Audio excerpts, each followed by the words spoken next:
Ah voilà, ça y est. Shalom Ouvracha. Aujourd'hui, on va aller. C'est l'Aïlouet de mon cher Rabbeinu. D'accord? Notre musicien, il n'est pas arrivé encore. Mais c'est pas grave. Bechavot. Ima. Michou Dafak. J'allume. À la mémoire de mon cher Rabbeinu.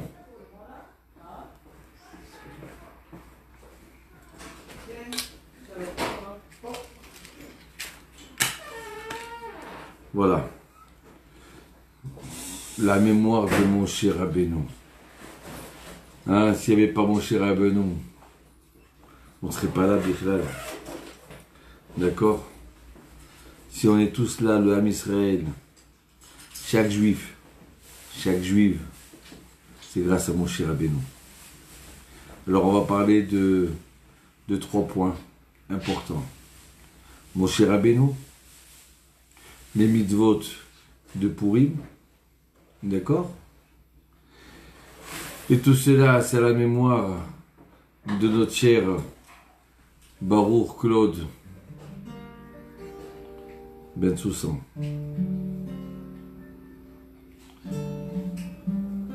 Et on va parler aussi de la mitzvah Paracha.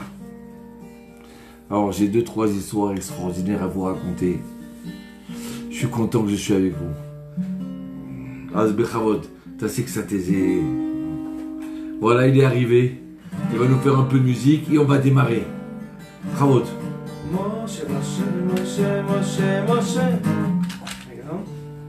Il va arriver. Alors lui, il étudie chez nous.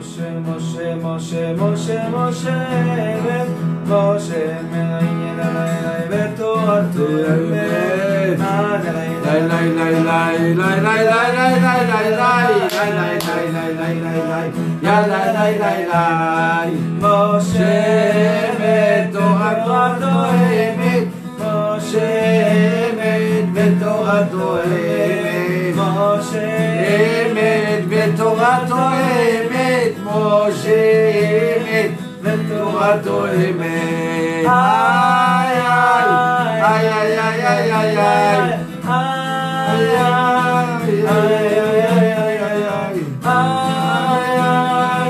איי איי איי איי איי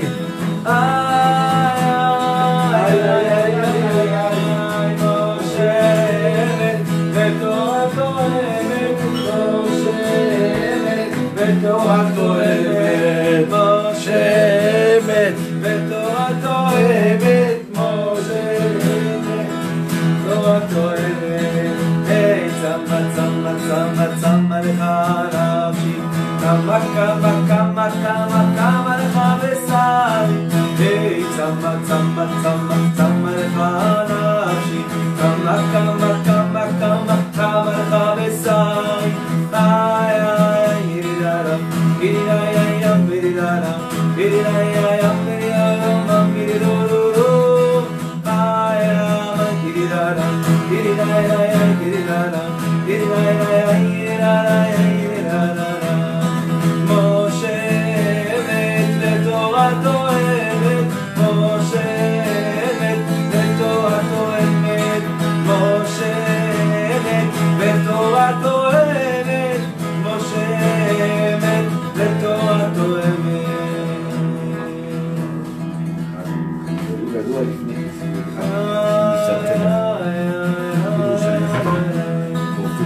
on a pris la chanson,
vous avez allumé une bougie.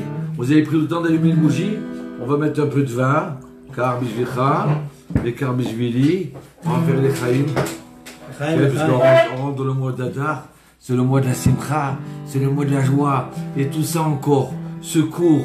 Il y a là aussi à la guérison d'une petite jeune fille de 7 ans qui s'appelle Shoshana. Anna Shoshana, Batester, Laetitia. Et chacun, dites chacun le nom que vous voulez pour la Refoua Shlema. Et Bémet, Bechaz de Hachem, on a entendu des bonnes nouvelles. La dernière fois, on a fait pour quelqu'un d'autre et grâce à Dieu, il était dans le coma. Et bien ça y est, il commence à se réveiller, bon Hachem. D'accord? Et à la Refoua de David, Dan Shlomo Chaim Ben Suzi Saada. Et j'avais la feuille de la Refoua, je l'ai mis de côté, je sais plus où aller. Hachem Yazor. Mais c'est pas grave. D'accord? David Ben Ren, William Pinchas Nissim Ben, Esther. Et aussi Isabelle, Varda, Bad Bellara, Odette. Et tous les malades que vous citez. Tout ce que vous citez, c'est comme si je l'avais dit. Alors, ici on a avec nous un Shalom. Shalom qui étudie chez nous. L'après-midi, il était professeur à l'école, dans une école. Et depuis 1 an, il n'a plus de travail. Hein, voilà, c'est le corona, c'est ça. Mais bon, Hachem Yazor, regardez le sourire qu'il a. Alors qu'il n'y a plus de travail. Il n'est même pas en khalat, au chômage. Hein. Il n'a pas de chômage. Mais regardez le sourire, il vient là et toutes les semaines, il tourne pour rendre joyeux les gens. Joyeux des jeunes. Bémet, il a un visage rayonnant. Et je suis content d'être avec lui parce que vous amenez la bracha. Alors rendez-vous compte, on est en Égypte. Le KGB, en train de tuer les juifs à droite à gauche, de les frapper. Aïe aïe aïe, quelle situation, quel esclavage. Am Israël, ils n'en peuvent plus. Amram, il se divorce de Yocheved, il dit à quoi ça sert? À quoi ça sert qu'on reste marié? Et de toute façon, Pharaon, il va tuer tous nos enfants qui vont naître. Alors il vaut mieux pas être marié. Alors on se dit, viens, on divorce. Et Myriam dit, mais papa, tu as divorcé, mais tout le peuple d'Israël, il te regarde. Donc ils ont tous divorcé. Ils veulent pas avoir d'enfants maintenant. Et les parents, il a demandé de tuer les garçons. Et toi, tu empêches de faire naître les garçons et les filles. Et peut-être c'est une fille qui va naître. Ah, il lui dit, tu as raison. Écoutez bien, dans ce moment de concentration en Égypte, il se remarie. Et voilà que Yocheved, elle est enceinte. Elle accouche au 7e mois. D'accord? Elle accouche au 7e mois. Et tout le monde dit, ouais, il est pauvre, ça y est. Elle va accoucher Yocheved. Hein, le KGB égyptien, ils vont venir tuer le garçon comme ils ont tué hier celui-là, et comme ils ont tué avant-hier celui-là, et celui-là. Ouais, tout le monde a peur pour eux. Tout le monde a peur parce qu'ils l'ont caché. Et voilà qui naît. Il naît Moshe Rabbeinu. Qu'est-ce qui a marqué? Et la chambre, elle s'est remplie de lumière. Tout le monde avait peur, tout le monde était angoissé. Et là maintenant, dans l'obscurité, il y a une lumière spéciale, une lumière qui donne la joie, une lumière qui donne la bracha, la bénédiction, une lumière qui enlève la peur, une lumière qui donne la protection, une lumière qui enlève l'angoisse. Ça y est, il n'y a plus d'angoisse, on n'a plus peur du corona, on n'a plus peur du vaccin, ce qui va marcher, ce qui n'a pas marché. On est paisible, on est tranquille. Mais qui c'est ce bébé qui est né là? C'est quoi cette lumière? Ezéor, c'est dans la Moshe Rabbeinu, ouais.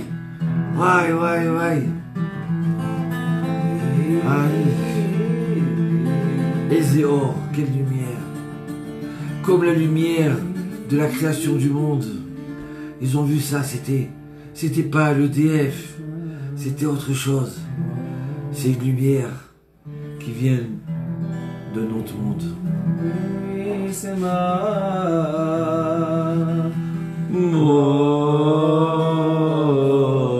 oui, il se marre, Moshe, bien sûr qu'il rigole, Moshe, il se marre.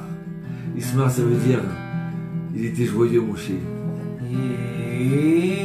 peut-être ça vient de l'hébreu, se marrer. Se marrer, l'ismar, ça vient de l'hébreu. D'accord? Comme positif, en hébreu, c'est dire posetov. Ici, c'est bon, donc c'est positif. Mais les goïms,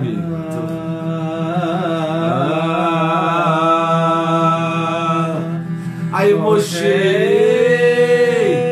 regarde, revois, je t'ai madame. Aïe. Et Shoshana battait Elisheva, bien sûr, revois, je t'ai Et ben, Moshe, il était content de ce qu'il avait.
Aïe, aïe, aïe, aïe, aïe, aïe, aïe. Et voilà que Moshe aussi qu'il avait amené la bracha. Mais ça y est, hein, le KGB va venir. Ça fait 3 mois qu'elle a gardé, d'accord, parce qu'il pensait qu'elle allait accoucher à la fin du 9e mois. Le KGB n'est pas venu. C'était une bracha dans cette maison. Tout le monde était heureux.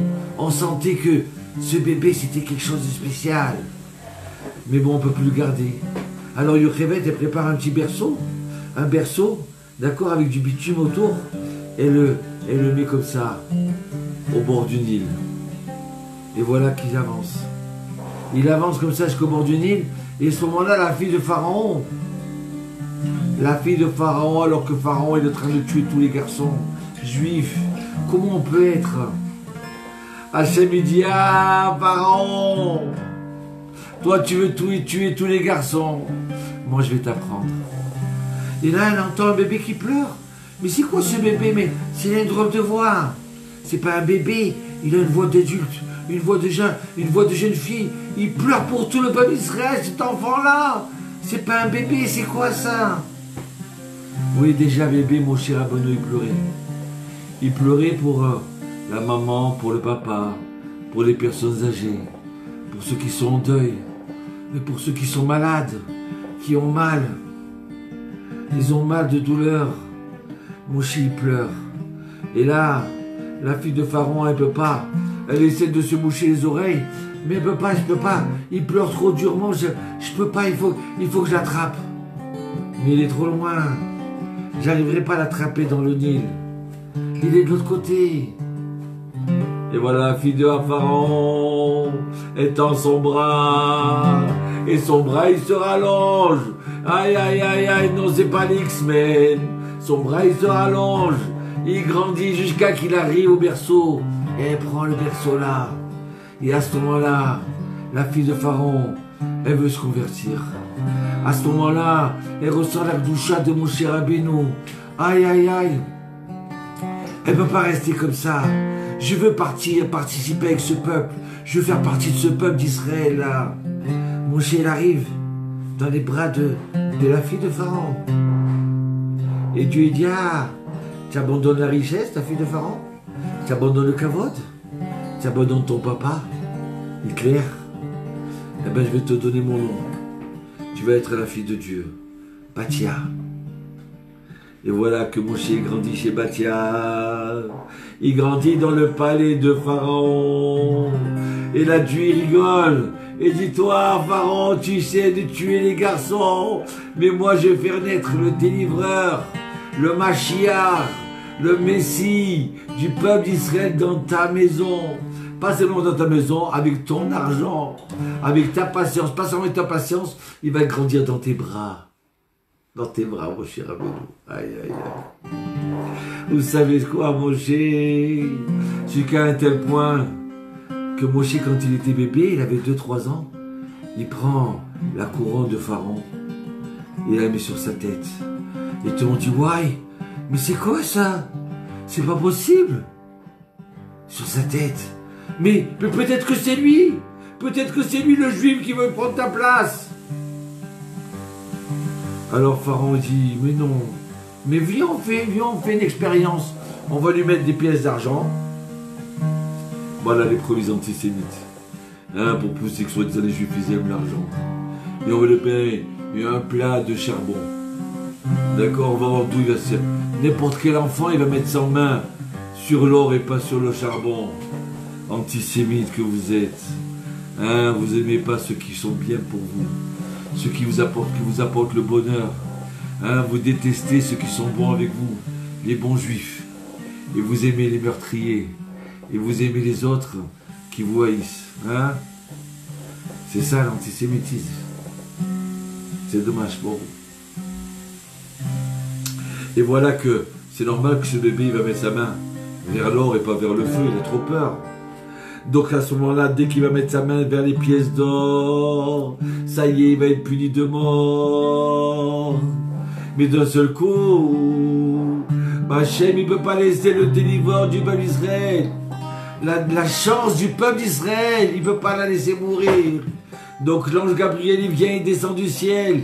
Il prend la main de Moshe Rabbeinu. Il la pousse vers le charbon. Et à ce moment-là, le bébé, de force, hein, il met sa main sur le charbon et se brûle. Et quand il se brûle, il met sa main à la bouche. Aïe! Aïe, c'est chaud, c'est brûlant. Aïe! Aïe, comme ça fait mal. Mais c'était pour ton bien. Moshe, petit bébé, si tu pleures, c'est pour ton bien. Aïe, aïe, aïe, aïe, aïe, aïe. Depuis ce jour-là, Moshe Rabbeinu, il bégayait. À cause qu'il ne pouvait pas, à cause qu'il a mis le feu sur sa bouche. Le feu, il a commencé à bégayer. Pourquoi on l'appelle Moshe au fait? Ah, c'est drôle ça, Moshe. Parce que sa mère, elle avait appelé un autre prénom que Moshe. Quand elle a vu la lumière, elle a dit, ouais, on va l'appeler Tov. Parce que quand la Torah a dit, à Koshru, il a créé la lumière, hein, il a vu que c'était bon. Donc la lumière et Tov, c'est la même chose. Donc Dieu l'a appelé, donc moi, Yocheved, elle l'a appelé Tov. Donc on devrait l'appeler Tov maintenant. Non, on l'appelle Moshe, pourquoi? Parce que la fille de Pharaon, elle a sauvé Moshe Rabbeinu. Et quand elle a sauvé, elle a dit, ouais, il a été sauvé des eaux, cet enfant. Sauvé des eaux, c'est le mot Moshe, Mishitiaou. Ah, Mishitaou. Ouais, donc on va l'appeler Moshe. La Messiroute, comme elle a donné, elle était prête à donner sa vie, la fille de Pharaon. Elle a sauvé, elle a fait une mitzvah en train de sauver cet enfant. C'est ce prénom qui va le garder. Ce moment kadosh, ce moment extraordinaire qu'elle a fait où elle s'est convertie. D'accord? Et elle a sauvé un enfant. C'est ce nom-là qui va lui rester. C'est Moshe Rabbeinu. Ouais. Allez, Moshe Rabbeinu. Moshe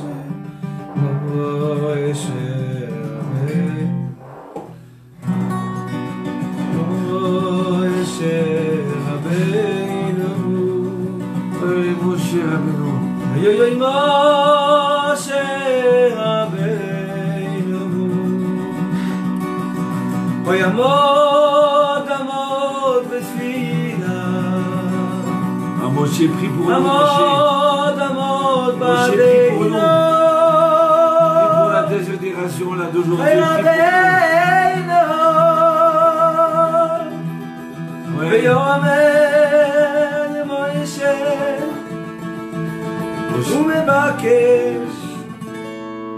Et voilà que Moshe grandit.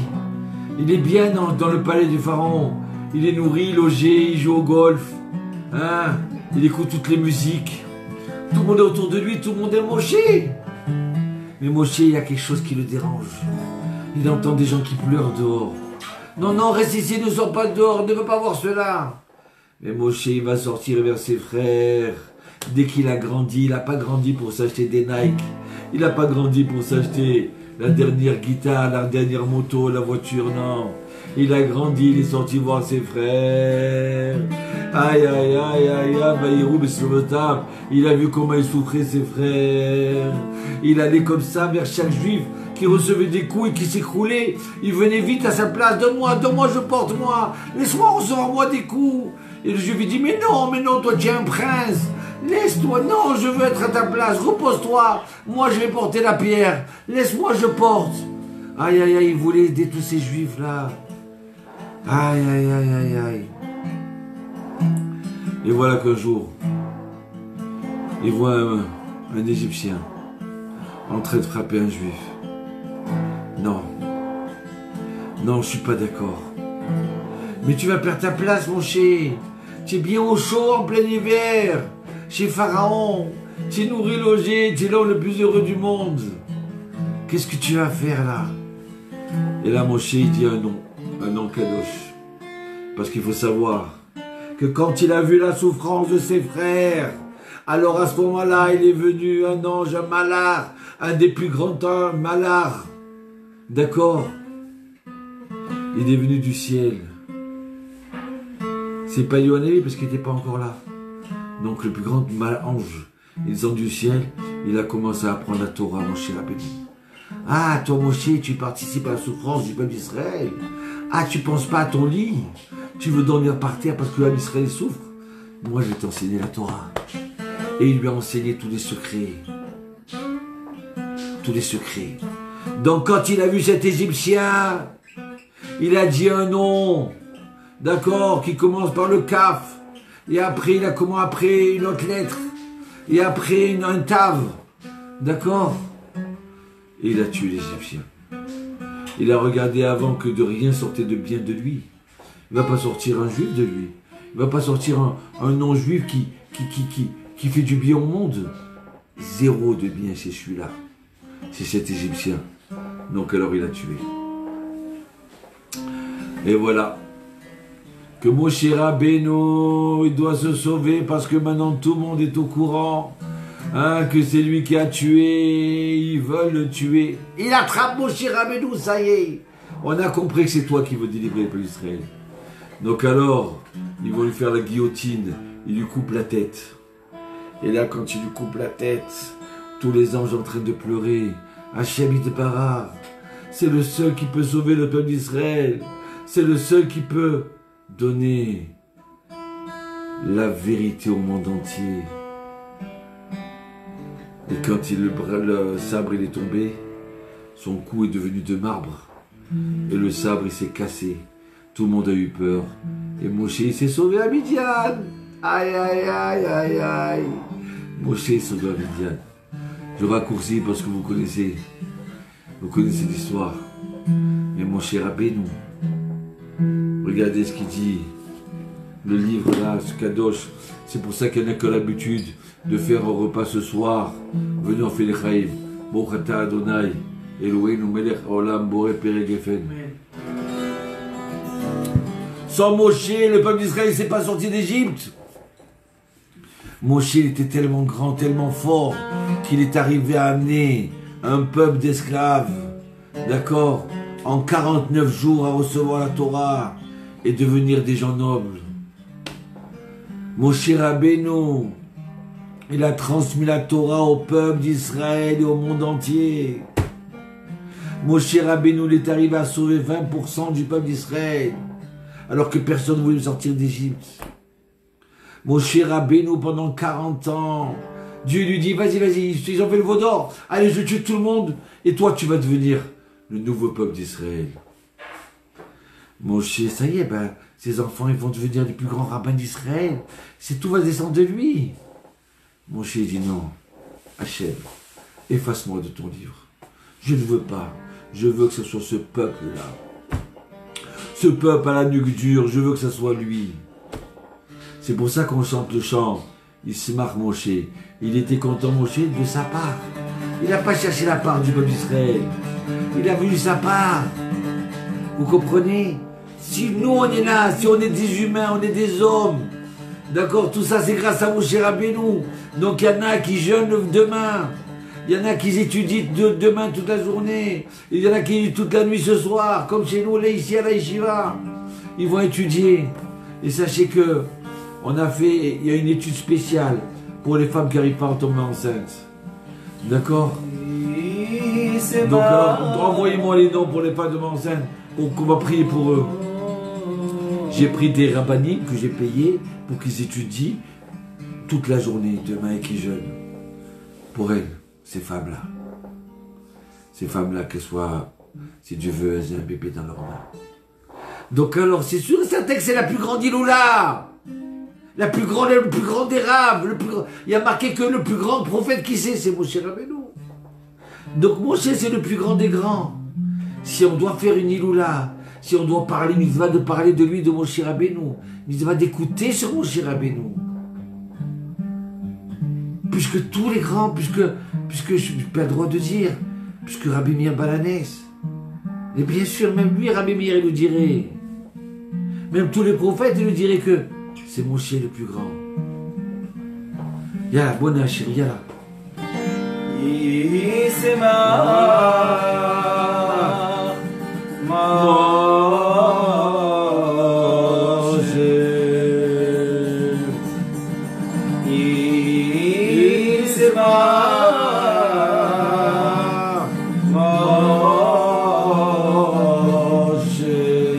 Shalom bracha.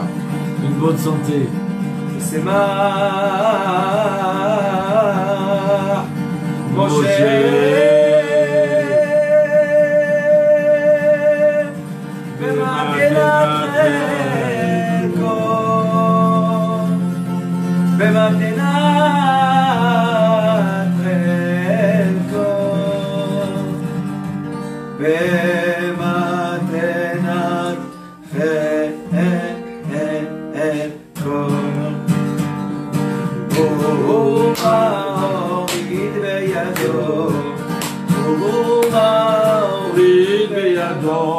שני לוחות הברית הוריד בידו, הוריד בידו, הוריד בידו. Aïe, aïe, aïe, aïe, aïe. Donc Moshe, c'est grâce à lui qu'on a droit au monde futur. C'est grâce à lui qu'on est juif, qu'on fait partie du peuple d'Israël. Aïe, aïe, aïe. Et c'est lui qui, dès chaque étincelle de chaque tzaddik, chaque rave, elle se trouve. Il y a Moshe Rabbeinu qui est dedans, une étincelle dedans. Donc quand on dit Rabbi Menès, il y a une étincelle de Moshe Rabbeinu. Quand on dit Rabbi Yaakov, il y a une étincelle de Moshe Rabbeinu. Quand on dit Maïmonide, il y a une étincelle de Moshe Rabbeinu. Et nos sages ils nous disent, de la même façon que Moshe a pris 40 ans, d'accord, il s'est sacrifié pour le peuple d'Israël. Il a frappé le rocher au lieu de parler. Nos sages ils disent, si Moshe était rentré en Eretz Israël, et les Israël ils ont fauté comme ils ont fauté, après quelques années, et à cause de ça il y a eu la destruction du temple. Et on est parti en exil. Mais quand il est rentré, il aurait rendu Kadosh la terre d'Israël tellement forte qu'on n'aurait pas pu sortir d'Israël. On n'aurait pas pu partir en galoute. Donc la seule solution pour nous réparer, Dieu l'aurait eu, c'était de Chas Shalom, de nous effacer. Donc Moshe, il ne voulait pas que le peuple d'Israël soit effacé. Donc il a préféré mourir dans le désert et pour le peuple d'Israël. Il s'est sacrifié pour nous, mon cher Rabbeinu. C'est pour ça que, à la fin des temps, maintenant là, bientôt, peut-être à Pourim ou à Pessah, il y a un avis à venir. Et mon cher Rabbeinu aussi il descend. Et c'est lui qui va nous délivrer de l'exil, mon cher Rabbeinu. Aïe, aïe, aïe. Vous comprenez pourquoi c'est important de parler de Moshe? Allumez une bougie pour Moshe, allumez. Regardez ce qu'il dit. Et avec tout ça, qu'il est le plus grand de tous, qu'est-ce qui a marqué? C'était le plus humble de tout le monde. Ouais, mais moi j'aurais eu la grosse tête peut-être. Moi j'aurais été très orgueilleux. Moshe non, c'était le plus humble. Pour lui, quand il voyait un pauvre, quand il voyait un petit juif, d'accord, c'était tout pour lui. Il se sentait rien devant ce petit juif-là. Aïe, aïe, aïe, aïe, aïe, aïe, aïe. Et c'est Moshe qui dit du bien sur nous à chaque fois. C'est Moshe qui dit du bien sur nous à chaque fois. Tov. Alors regardez. On va continuer. D'accord, juste, je voudrais parler des méthodes de Pourim. Cette année, Pourim, c'est jeudi soir et vendredi. D'accord, c'est qui arrive là. Donc alors, jeudi soir prochain, c'est Pourim. Et vous savez qu'il y a deux Pourim. Il y a un Pourim pour tous les Juifs du monde entier et un Pourim pour les Juifs de Jérusalem. Il y a un Pourim pour les Juifs de Jérusalem et pour la ville de Shushan, pour toutes les villes qui étaient fortifiées à l'époque de Shushan. D'accord? Donc alors, et Shabbat, c'est Pourim pour Jérusalem. Alors, comme c'est un Pourim pour Jérusalem Shabbat, donc à Jérusalem, on va se diviser en trois. Il y aura 3 jours de fête de Pourim. Alors jeudi soir, on va lire la Megillah, comme tous les Juifs du monde entier. Alors qu'avant le soir, même le lendemain soir. On va donner l'argent pour les pauvres, d'accord, le vendredi. Comme tous les gens de Marseille, de Paris, de Tel Aviv, avec les Juifs de Jérusalem. Donc on a un mitzvah de lire la Megillah le vendredi soir. On a mis la Megillah samedi matin, jeudi soir, le vendredi matin, tous ensemble. On a un mitzvah aussi de ce Shabbat là, qui arrive demain. Eh ben, on a un mitzvah d'écouter la paracha de Zachor. Ah, et ceux qui sont malades, qui ne peuvent pas se déplacer, alors qu'ils prennent le Chumash et qu'ils lisent. Et après, ils demanderont au rabbin pour se rendre quitte une autre fois. D'accord? Paracha Kitetse. Alors, écoutez bien. Shabbat, Parashat Zachor. Il faut aller à la synagogue. Oui. Allez-y à la synagogue. Si on vous permet. Maintenant, jeudi, avant Pourim, c'est le jour de jeûne. Tout le monde, c'est un jeûne de joie. Tout le monde doit s'associer à ce jeûne-là. Sauf ceux qui sont malades. Hein? Elles sont dispensées. Ceux qui sont enceintes, ou ceux qui viennent d'accoucher, celles qui viennent d'accoucher, sont dispensés. Mais ceux qui sont en bonne santé, ils ont mitzvah de jeûner, de s'associer au tout, là, le peuple d'Israël. Donc alors on a dit, on lit la Megillah jeudi soir et vendredi matin. Après, on donne 2 repas, 2 tzedakot, c'est-à-dire une tzedaka à 2 juifs, à 2 pauvres. 2 pauvres juifs. Comme ça, ils prennent cet argent, ils vont acheter à manger pour faire le repas de Pourim. Parce qu'on a aussi la mitzvah de faire le repas de Pourim. Donc vendredi matin, le mieux, ce serait de le faire le plus tôt possible, à 9h du matin, à 10h du matin, de faire la Seouda. Comme ça, on va dormir un petit peu et on est au fond pour Shabbat. Parce qu'on ne doit pas transgresser Shabbat par rapport à Pourim. D'accord? Selon la halakha, on peut faire le repas midi à 1h, 2h, c'est permis. Mais celui qui est sage, qui est intelligent, il fait le repas de bonne heure le matin. Celui qui peut. Donc alors on donne tzedaka à 2 pauvres. Si vous voulez, vous pouvez donner à nous-mêmes. D'accord? Vous m'envoyez.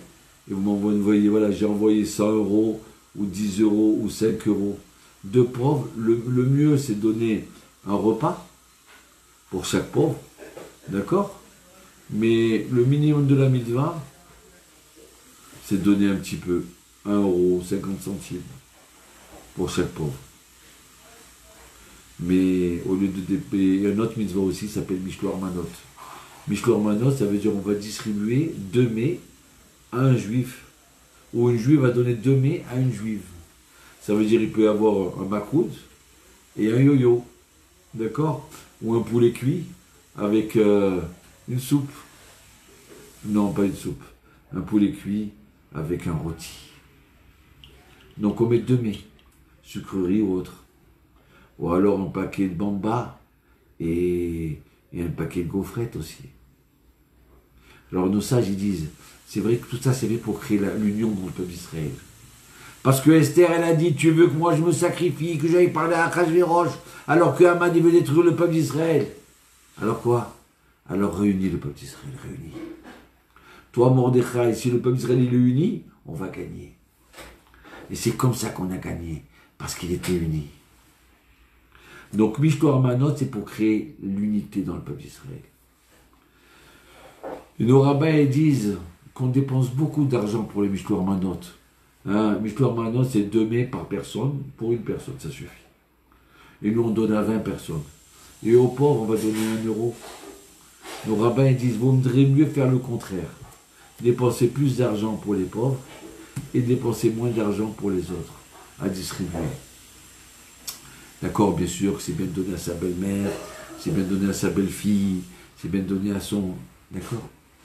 Donc on a la mitzvah de lire la Megillah le matin, de donner aux pauvres à 2 pauvres, de donner et de faire Mishlo Armanot, ok, et faire le repas. Faire le repas, et aussi, depuis la rentrée du Rosh Chodesh Adar, c'est de donner le Maratzit Shekel. Aujourd'hui, pourquoi? C'était pour le temple, pour tous les frais du temple. D'accord? Aujourd'hui, il n'y a plus de temple. Alors on donne en souvenir du Maratzit Shekel. Donc quand je donne, je dis en souvenir du Maratzit Shekel. Zecher le Maratzit Shekel. Pareil. Le mieux, ça serait de donner la mitzvah. On peut donner un demi-shekel ou 50 centimes. D'accord? Le mieux, c'est de... La mitzvah, c'est de donner de 20 ans à 60 ans. Mais en vérité, la coutume, elle est de donner pour chaque personne de la famille. Et même la femme enceinte. Parce que Pourim, c'est comme Kippour. Kippourim. La femme enceinte, elle donne pour elle, et pour son bébé si c'est un garçon, et en plus pour son bébé si c'est une fille. Donc elle donne 3 fois. Le mieux, c'est de donner 7 euros par personne, minimum, au moins. 26 shekels. Et pareil, vous pouvez les envoyer chez nous, vous allez voir, il va avoir toutes les coordonnées de partout. D'accord? 26 shekels. Zecher el Maratzit Shekel. Et tout ça dans la joie. Maintenant, ceux qui habitent Jérusalem, le repas, ils le feront dimanche. La distribution des mets pour les amis, on le fait dimanche. Et Shabbat, c'est le jour de Pourim pourtant. Shabbat de Pourim, on va dire la bracha de Alanissim. On va rappeler Alanissim dans la Mida et dans le Birkat Hamazon. Alors que ceux de Tel Aviv, de Marseille, Paris, eux, ils feront ça le jour de Pourim. Et aussi, on sort un Sefer Torah le samedi pour les Juifs de Jérusalem. Alors que les Juifs de France et de Tel Aviv et d'ailleurs, c'est le vendredi matin qu'ils sortiront Sefer Torah. Voilà, ça c'est Pourim. Et beaucoup de joie, beaucoup de simra. Pourquoi? Pour montrer que Hachem, il a tout transformé dans le bien. On voulait nous exterminer.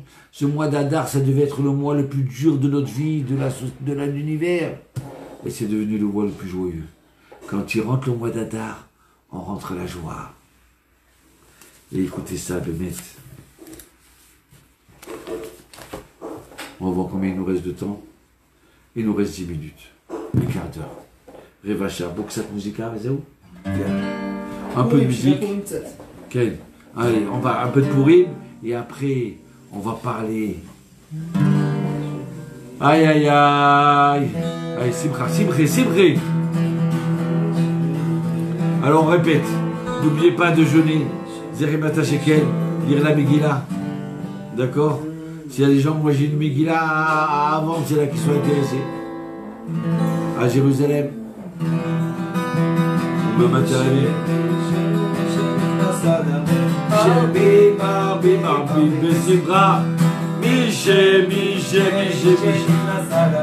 Marbi, Besibra. Oh, Miché, Nilnazada.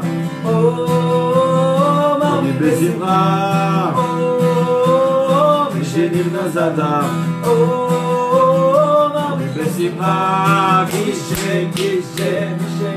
oui, mon cher Armino, il n'est pas simplement mort aujourd'hui, il est né aujourd'hui. Michel Nirnazada, Marbi, Besimra, oh, Michel Nirnazada, Oh, Marbi Besimra, oh, Michel Nirnazada, oh, Marbi Besimra. la la la la la la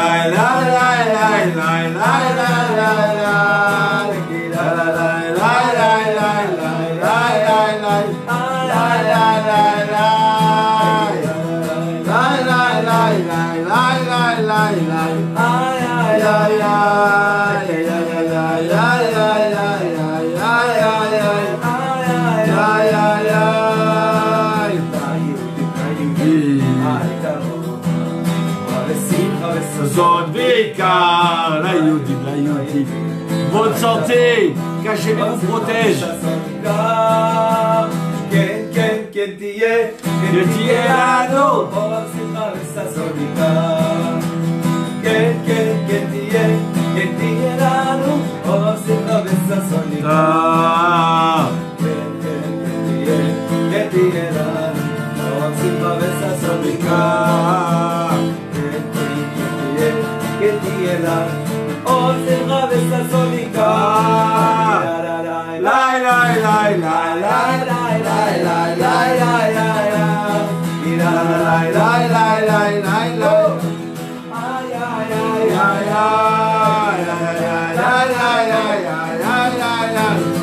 Quelle joie, je t'embarque chez Molade. On est joyeux. Aïe, écoutez bien, la paracha de Trouma. Il y a marqué Veïkrou, les Trouma, vous prenez à moi une Trouma, une Tzedaka. Mais pourquoi on ne dit pas Tzedaka, on aurait dû dire Tzedaka au lieu de Trouma. Et là pour nous apprendre. Alors maintenant, la mitzvah d'apporter chacun de l'or, de l'argent pour construire le Mishkan. D'accord, le sanctuaire dans le désert. Hachem est devenu le beau selon son cœur. Hachem ne veut pas qu'on donne du mauvais cœur. On veut qu'on donne de bon cœur. Alors les Juifs, ils arrivaient et disaient, Hachem, regarde, j'ai apporté 10 grammes, 100 grammes d'argent. J'aurais voulu donner 1 kilo à Hachem pour le temple. 1 kilo, j'aurais voulu donner. Hachem, il dit, Hachem est devenu le beau. Tu l'as donné avec ton cœur. Tu lui donnes 1 kilo. De ce coup, dans ses mains, qu'est-ce qu'il y avait? Il y avait 1 kilo. Aïe. Shabeta et Tades. Quand il dit Ratzalavi et 5 grammes, c'est ma chièche. Bacha, on met en 7 kilos. Puis ton nez, faut arrêter 5 grammes les kilos. Il y avait la bracha dans ses mains. Tu veux donner 1 kilo? Tu veux donner, construire la synagogue? Mais je vais t'aider à la construire. Tu veux aider ton frère? Bien, je vais te donner. Il est marqué Veïkrouli. Ça veut dire quoi, Veïkrouli? On aurait dû dire, vous donnez, pourquoi vous prenez? On prend de qui? Je donne de ma poche, de mon argent, de mon travail. Non, il y a marqué Veïkrouli pour dire quoi? Que quand je donne, avant tout, j'ai pris de Dieu qui m'a donné et je te donne à toi. Parce qu'il n'y a rien à moi, c'est toi Dieu. Veïkrouli Trouma, c'est quoi Trouma? Trouma, ça veut dire relever, surélever. Quand quelqu'un il donne de son argent, eh ben il s'élève, il se surpasse. Écoutez cette histoire. Yemouna, écoute cette histoire comme elle est belle. Il y avait une famille où ils étaient 10 enfants. Il y avait 3 jeunes filles déjà qui avaient 24 ans, 27 ans, 22 ans. Ils ne sont pas mariés. Tout le monde était inquiet. Et là, il y a une petite sœur de 8 ans. Elle avait un petit peu d'argent. Elle a acheté des élastiques. Elle a acheté un paquet d'élastiques avec l'argent qu'elle avait. Elle dit, tu sais, Hachem, j'ai remarqué que à l'école, des fois, les filles, pour être pudiques, dans notre école, on a la coutume de rassembler tous les cheveux. D'accord? Pour pas montrer qu'on est un peu dans le vent, pour pas attirer les yeux des garçons. Aïe. Et des fois, quand la fille, à l'école, elle arrange ses cheveux, et elle met son élastique, eh ben, elle a éclaté sans faire exprès. Comment je vais rester comme ça, sans élastique? C'est une histoire vraie. Hein. Elle s'est passée il y a quelques années de ça. Alors Hachem, j'ai acheté un paquet d'élastiques et chaque fois que je vois une jeune fille qui a besoin d'élastiques, je vais annoncer à tout le monde qu'il y a un paquet qui est là sur ma table. Chacun peut prendre. Et chaque jeune fille, ah, j'ai cassé, comment je fais? Mais attends, il y a la petite Sarah, elle a fait une caisse d'entraide d'élastiques. Et chacun y prenait, chacun y prenait.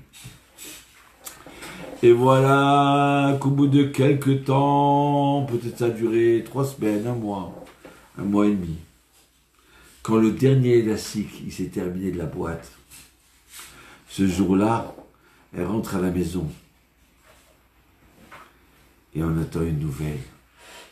Ouais, la grande sœur, elle a rencontré un garçon merveilleux, un garçon droit, ni orgueilleux. Ça y est, elle va se marier, ça y est, elle va se marier. La petite fille a dit, pas Hachem, je fais ces dons-là, de tous mes élastiques, du petit peu d'argent que j'ai, et comme ça tu maries, si Dieu veut, la grande fille. Et bien le miracle est arrivé. Le jour où le dernier élastique, il est parti, elle a donné, sa grande sœur, elle a trouvé son futur khatan, son futur époux. Et voilà, on a commencé à ouvrir le bal du mariage. Aïe, aïe, aïe, aïe, aïe, quelle histoire. Oui, on a le droit d'essayer Dieu. J'ai pas le droit de dire je mets les tuilines et Dieu tu me protèges. Hein. Non. Mais j'ai le droit de dire voilà, je donne tzedaka, Hachem. Et je veux devenir un peu plus riche. J'ai le droit d'essayer. Voilà, je donne 100 €. Je vais voir si je vais les retrouver. Hachem, il dit, tu as le droit de m'essayer. Si Dieu veut, dans une semaine, on fera un cours sur la tzedaka. Hein? Une autre chose, une autre histoire, je voudrais vous raconter. Mais avant ça, vous dire rendez-vous, si Dieu veut, lundi soir. On va faire un cours sur Pourim. Un cours sur le rire. Oui. J'espère que j'aurai des bonnes blagues à vous raconter, parce que je veux qu'on rie. On est le peuple du rire. On est le juif du rire. Oui. Alors écoutez cette histoire. Moshe Leib est orphelin. Que Dieu nous en préserve. Et il grandit, il apprend à se débrouiller. Et maintenant, il est grandi, il travaille dans une caisse de tzedaka. Pas de tzedaka, de loterie. Oui, la tzedaka, c'est comme la loterie. Donc alors, il vend des billets de loterie. Alors chacun, il a sa petite pièce. Vous voyez, en Israël, il y a des petites boîtes bleues comme ça où ils vendent la loterie. Mais lui, non. Il prend une table et il s'installe en plein Dizengoff. Dizengoff, coin King George. On est le 4 mars 1996. Et là, Moshe, il commence à avoir un réveil de tchouva. Ça y est, il a commencé à porter la kippa sur sa tête. Puisqu'il dit, moi si je suis juif en Israël, alors c'est pour mettre la kippa. Il a commencé à faire Shabbat. Il a commencé à prier. Il a commencé à apprendre c'est quoi la tzedaka. Et voilà que ce 4 mars-là, c'est la veille de Pourim. Et ce 4 mars-là, c'est jour de jeûne. Et sa sœur, elle lui dit, mon frère, je voudrais que tu manges. Je t'ai acheté un paquet de gaufrettes. Elle me dit, mais je ne mange pas aujourd'hui. Aujourd'hui, je jeûne. Mais tu travailles, comment tu vas tenir? Ne t'inquiète pas. Shem, il va me sauver, ne t'inquiète pas. Je ne suis pas malade, donc je jeûne. Et voilà qu'il met sa table en plein coin d'Izengoff. Il y a du monde. Et il y a juste un grand magasin où tout le monde se présente là-bas. Et il y a un terroriste. Un terroriste qui connaît l'endroit. Il va se faire exploser là-bas. Il a des bombes autour de ce manteau. Des bombes. Kent et Nagen. Il a des bombes. Et aïe, aïe, aïe, aïe, aïe. Et lui, le terroriste est à côté de lui. À côté de Moshe Leib. Et puis, il y a quelqu'un qui passe, il lui dit, tzedaka, tzedaka. Alors Moshe Leib, tout content, il lui donne une pièce. Et là, le pauvre, il dit, je veux ça. Mais tiens la pièce. Il dit quoi? Soit il regarde, il voit, ah, tu veux la boîte le paquet de Vaflim, de gaufrettes? Ah, c'est ça. Et il est dans sa tête, il dit, mais j'en ai besoin pour casser le jeûne. Là, je suis en train de travailler, il va faire nuit tout à l'heure. Il faut que je mange à ce moment-là. Et puis d'un seul coup, il dit, écoute, lui, il a faim maintenant. Peut-être qu'il n'a pas mangé depuis plusieurs jours. Alors il lui donne. Et quand il lui donne, ce pauvre, il ouvre le paquet tout de suite. Il commence à manger. Et d'un seul coup, il voit le sourire sur lui. Sur ce pauvre-là. Ouais, il commence à des couleurs. J'ai pas fait attention, il n'était pas à l'avant. Ouais, il commence à avoir de meilleures couleurs. Ça, il en a encore mieux. Peut-être je l'ai sauvé de la mort, je sais pas, moi. Et voilà que le terroriste, il essaie de rentrer dans le magasin, mais il y a des gardiens qui surveillent et qui foutent chacun. Il sait qu'il ne pourra pas rentrer. Alors il n'a pas le choix. Il reste dans le croisement, à côté de Moshe Leib, dans le croisement de King George et Dizengoff. Et il attend le meilleur moment où il y a le plus de monde. Et à ce moment-là, il se fait exploser. Mais il y a eu des dizaines de morts, des centaines de blessés graves qui ont perdu leurs mains, les pieds. C'était la catastrophe. Ouais, tout le monde pleurait, tout le monde criait. Et il y avait une voisine au-dessus qui a tout vu. Ouais. Mais, vous savez quoi? Juste avant qu'il se fasse exploser, Moshe, il a vu qu'il n'y avait pas beaucoup de monde autour de lui, autour de sa table. Il n'a pas fait attention aux terroristes qui étaient à 2 mètres de lui. Alors il dit, c'est quoi en attendant? Je vais vite, attendez 2 secondes. Et là il se sauve pour acheter des gaufrettes. Il dit, comme ça au moins quand le jeûne il va faire nuit, je vais pouvoir manger la gaufrette. Et quand il rentre dans le magasin, la porte s'est fermée sur lui. Et là ça a explosé. Moshe a été sauvé. Moshe pour le moment il pleure parce qu'il voit tous ces gens-là qui meurent. Des gens blessés. Mais le lendemain, il réalise qu'il a été sauvé grâce à ce pauvre, grâce à cette tzedaka-là. Et depuis ce jour-là, il ne veut plus travailler là-bas. Il a changé d'endroit, c'est trop dur pour lui de retravailler. Mais 2 ans après, il n'a pas eu le choix, il fallait qu'il soit là-bas, sur les ordres de son patron. Et là, la voisine d'en haut, elle dit, quoi? Mais tu es bien Moshe? Mais je croyais que tu étais mort. Je t'ai vu, moi, à côté du terroriste. Je t'ai tout explosé, mais où tu es passé? Mais quoi, tu es un ange? Alors elle dit, non, je suis pas acheté des gaufrettes. Ouais. Et moi, le lendemain, je t'ai plus trouvé. Pendant 2 ans, je croyais que tu étais mort. Tu as été sauvé. Oui, la tzedaka, elle sauve de la mort. C'est pour ça que c'est bien de donner et de redonner tout ce mois-ci-là. Zechem Tashekel. Matanot Laivionim, il faut donner. Et on a besoin, nous, de donner.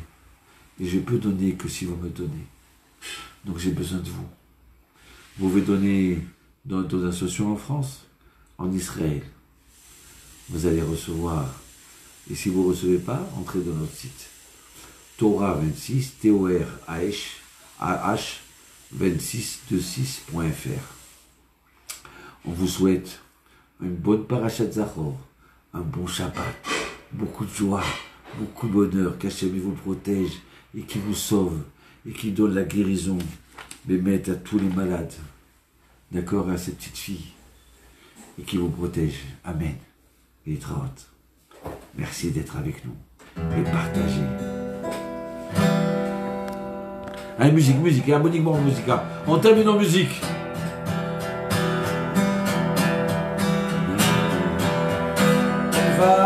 העומדים בארץ אשור והנידחים בארץ מצרים והשתחוו להשם. Oui, on va venir tous ensemble, on va se réunir, la Géoula elle arrive. Si tu veux, on a le droit de rêver. C'est que celui qui rêve qui va se réaliser son rêve. On a le droit, on a un devoir de rêver.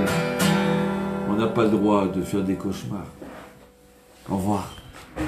Bonne chance.